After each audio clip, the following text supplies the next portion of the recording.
Heroin, the drug of choice these days, and too often it's a deadly choice for its users. But how does it get into our communities, and what's being done to stop this? Charles Benson shows us how a simple traffic stop can lead to a big bust.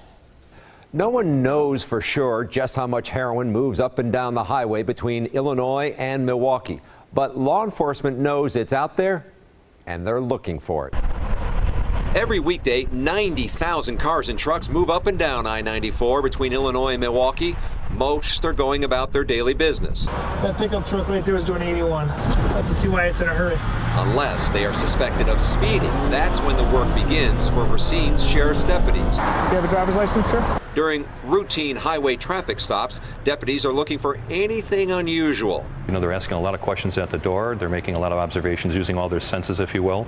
And oftentimes, when they're looking beyond that stop, they are finding things that are illegal. Your card here is expired. It worked in March. Racine deputies arrested Charles Brown after allegedly finding $31,000 or 200 grams of heroin in his underwear. The Illinois man was charged with intent to deliver.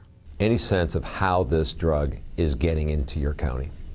Yes, it's coming up through the southwest border of the United States. Sheriff Clark tells us the heroin originates in Colombia, South America, and Mexico, and crosses the U.S. southwest border to a distribution point in Chicago.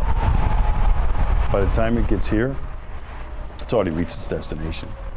And then from there, it's like, you know, spreads like fog. Clark says heroin-related deaths in Milwaukee County have climbed from 34 in 2011 to 57 last year.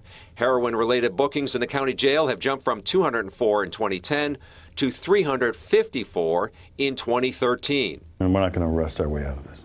We have never been successful doing that with any drug.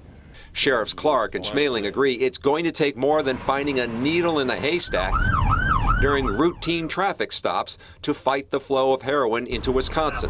They say a key component is education. I've had a lot of parents, a lot of my constituents have approached me. They don't even know what the heroin looks like. Racine County recently added the life-saving drug Narcan in all of its squads. It can reverse the effect of a heroin overdose. But Schmeling believes he can save more lives if he can just get more people aware of the drug's effect on a friend or a loved one. What do they do if they have a family member that's addicted to this type of poison? And that's exactly what it is. It's a deadly poison.